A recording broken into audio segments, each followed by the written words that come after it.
Sziasztok! Ez a Deák TV második adása. Készítettünk egy rövid összeállítást a Szalagavatóbárról, valamint megkérdeztünk 100 diákot, hogy kit gondolnak a legviccesebb tanárnak. Ezen kívül még lesz szó a menzáról, és készítettünk egy interjút Mr. Strauss-szal. Ha van bármilyen véleményetek vagy kérdésetek, akkor küldjetek e-mailt a dtv00@freemail.hu címre, és látogassátok a honlapunkat. Köszönjük a figyelmet, jó szórakozást! A Deák TV stábja a Szalagavatón is jelen volt, ahol Fodor Bogi készített felvételeket és interjúkat. Jó szórakozást hozzá!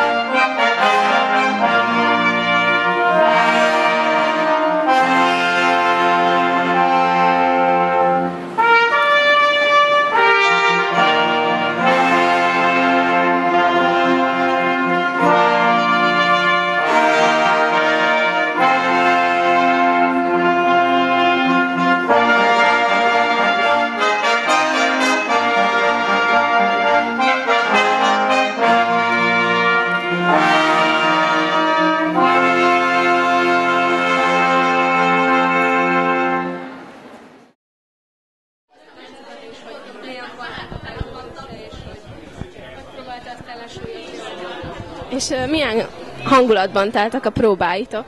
Az osztálytánc próbál? Igen. Hát ez nagyon jó. Az elején kicsit nehézkes volt elindulni, mert ugye nem tudtuk a lépéseket, stb.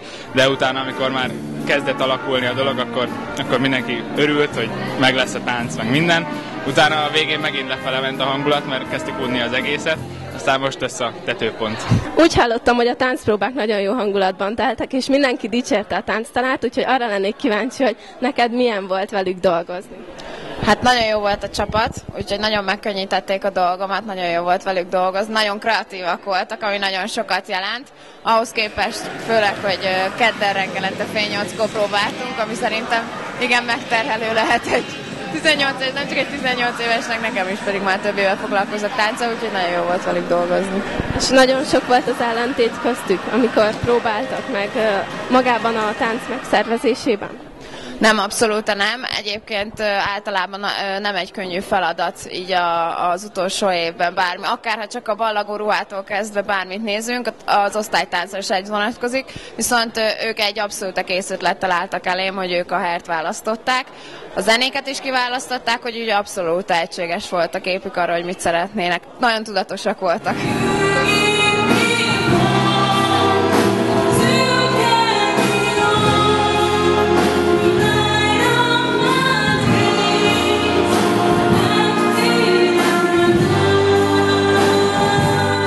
Ilyenkor milyen érzés végignézni egy végzős évfolyamon?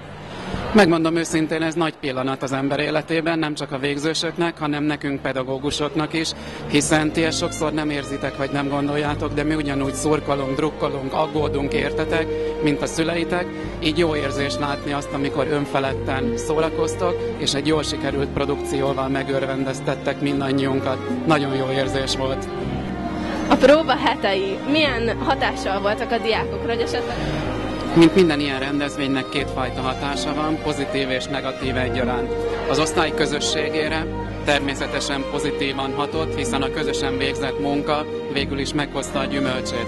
A negatívuma pedig az volt, hogy teljesen természetesen most minden energiájukkal erre koncentráltak, és hát azt azért láttuk, hogy a tanulásra egy kicsit kevesebb idő jutott. Én is tanítok az egyik végzős osztályban, ott magam is tapasztaltam mindezt. Ilyenkor az ember egy kicsit megértőbb, türelmesebb, átcsoportosítja az anyagot, későbbre tolja a számonkérést, és megpróbál ezzel is segíteni a végzősöknek. Köszönjük szépen! Köszönöm a lehetőséget!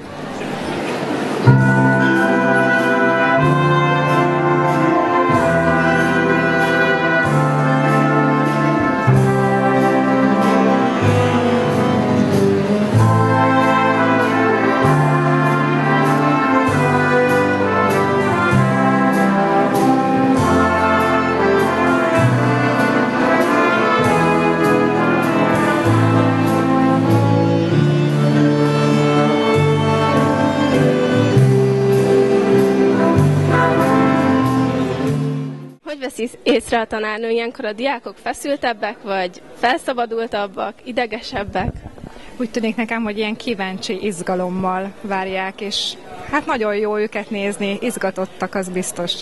Ugye a tanárok minden évben részt vesznek a szalagavató bálokon, tehát ez nekik nem újdonság. Ön úgy érzi, hogy mindig ugyanolyan izgatott a szalagavató bálok előtt, vagy már hozzászokott ehhez az élményhez? Személyes? Igen. Mindig izgatott vagyok, mert a diákok mindig mások, mindig újat produkálnak, és mindig nagyon jó őket nézni. És milyen érzéssel tölti el, hogy itt vannak, végignézi, hogy táncolnak, és tudja, hogy hamarosan elmennek? Hát egyrészt nagyon jó őket nézni, mert teljes átalakulást tapasztal ilyenkor az ember, az órán rendetlenkedő gyerekekből egyszerűen úriember és gyönyörű lányokká változnak a diákok. És hát van egy kis fájdalom is az emberben, bár ilyenkor februárban még úgy gondoljuk, hogy kicsit messze van az odébb.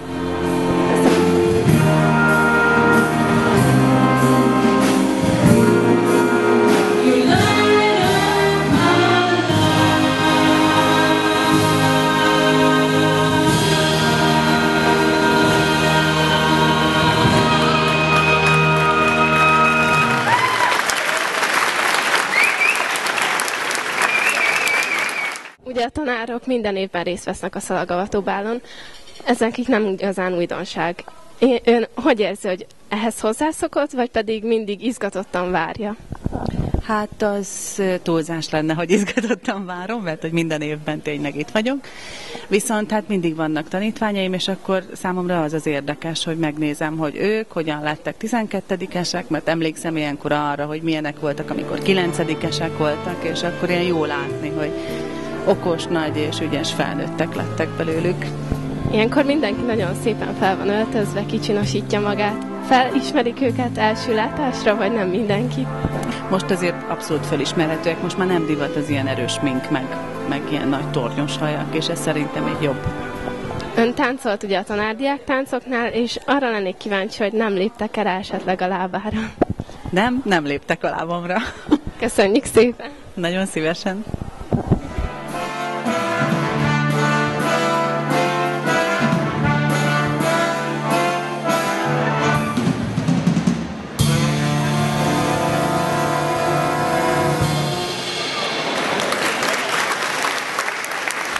Tanár úr, hogy van? Nagyon jó. Most már nagyon jól, hogy vége van a produkcióknak, most már nagyon jól éreztem magam. Megmondom őszintén, én már most már nem tudom, több mint 3,5 évtizede ilyen koncertező ember vagyok. Úgy hozzászoktam, de most nagyon izgultam én is, de legfőképpen a gyerekekért, hogy ez jól sikerüljön. De úgy vettem észre, hogy mindenkinek tetszett, tehát hogy jól sikerült. Mindenki nagyon csinosan fel volt öltözve, gyönyörű ruhákban voltak. A tanár úr megismerte egyáltalán őket így elsőre? Nagyon jó.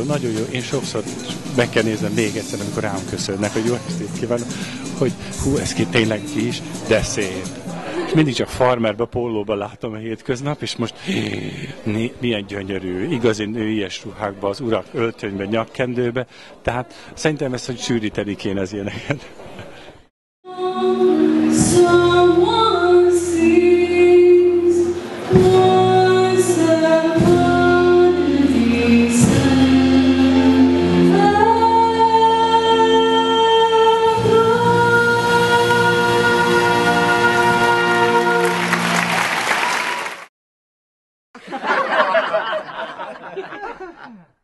Tanár úrról az egész iskola tudja, hogy jó hangulatban szokta megtartani a rajzórákat. Ön szerint mennyire fontos, hogy egy tanár jó kedélyűen jöjjön be egy ilyen foglalkozásra? Hát ugye a családi háttér az nagyon fontos, hogy egyáltalán jókedvűen jön a tanár. Hogyha biztonságban érzi magát, anyagi föltételek, hát főleg inkább az anyagi föltételre kellene hangsúlyozni, mert az embernek ettől lesz jobb a kedve. Azon kívül fontos az, hogy a szertár, ahol van, mint például ahol most vagyunk, a szertárban a kollegális viszony az kiegyensúlyozott legyen. Én kérem szépen, itt egy kiváltságos helyzetben vagyok. 1, 2, 3, 4 kolléganővel vagyok egy szertárba, dédelgetnek a nők. Meg kell jegyeznem, hogy viszonzom, tehát csinálok teját, kávét, elmosom a csészéket, hogy ne legyen annyi gondjuk. Szeretek is takarítgatni, tehát ez úgy rám bízták. Mondom, a rajz szeretete az vagy van, vagy nincs. Nem lehet erőszakoskodni vele, én nem hajtom a gyerekeket, a gyerekek mindenféleképpen ötösre meg kell csinálni. A gyerek szintjéhez mérten osztályzok. Lehet, hogy valaki fel annyira ügyes, mint a másik, akinek ötöst adtam, de őnek is ötöst adok azért, mert látom, hogy azzal a tényleg setes uta kézzel, amivel hozzááll, mégis a maximálisat akarja kihozni. Van, akire meg nagyon haragszom, aki esetleg tudna is rajzolni, de a rajzmorát arra használja föl, hogy mondjuk más csinál. Ha nagyon fontos, esküszöm, azt mondom, inkább csinálja azt, mert akkor legalább el van. Ha valami tantárgyból esetleg rossz jegyre áll, és azt mondja, hogy szeretne itt fölkészüljön, mert nincs ideje, csinálja, készüljön föl. De akkor azt is szívvel, lélekkel. Ha rajzolán van, akkor meg azt. A hét elején 100 deákos tanulót kérdeztünk meg, hogy szerintük ki a leghumorosabb és legviccesebb tanár a deákban. Nem, és... Szerintem már sejtem. Nehogy azt mondják, hogy én. Kinézetre vicces, vagy hogy? Nem, úgy a humorát. Köszönöm. Hát nagyon szépen köszönöm. Köszönöm szépen a bizalmat, gyerekek. És most jön a készfogás. Köszönöm. Ha lány lennék, kapnál puszit is. Jó, köszönöm. Minden jót kívánok a Deák TV-nek. Az iskola diákjait és Mr. Strauss kérdezzük a menzáról. Hallgassátok meg! Ízlik-e a menza menü? Amióta ki lehet választani, hogy mit ennék, azóta igen. Nekem nagyon ízlik a menza, viszont vannak olyan ételek, amik egyáltalán nem, tehát ilyen vegyes érzéseim vannak ezzel kapcsolatban. Mikor szoktál ebédelni, illetve van-e időd azt befejezni? Általában vagy az egy órási szünetben, vagy órák után szoktam. Az a gyakrabb, hogy órák után. Mit változtatnál rajta? Hát változtatni talán a mennyiségen változtatnék, hiszen például a makaróniból, tegnap ugye az volt, nagyon keveset adtak, de viszont a leves viszont ehetetlen volt, és így tulajdonképpen nem lehetett jól lakni. Ízlik-e a menza menü? Igen, nagyon finom. A különleges, az a kakas herepörköt, az nagyon fincsi, mi? De általában nem rossz kaja, csak a hosszú sorban, az a baj. Mikor szoktál ebédelni, és van elég időd rá? Még egyszer? Nem hall, kicsit süket. Az egy kis probléma, azért rövid idő. Nagyon rövid idő. Nem elég for emészteni. Az nem elég idő. Érted? Szerintem hiányzik a steak. Héjába sült. Héjába sült krumpli. Saláta, de füles saláta. Fejes saláta. Füles. A brassói nagyon isteni finom. És kakas erepörköz. Thank you very much. Mamma mia, az spicy, mint a bolla. Az a olasz ember, olasz amerikai ember. Very, very much. Thank you very, very much. Hi, my name is Mr. Strauss from Deák TV. My protege, Paul Noemi, has given me the microphone to interview one of our interviewers. Boogie, how are you today? I'm fine. Good. That's a nice outfit, pink. Thanks. With jeans. Thank you. What do you think about this decorations in the aula? I love it, but I don't know what it is for. It's for, I believe, another prom from another school. Bye. Goodbye. Okay,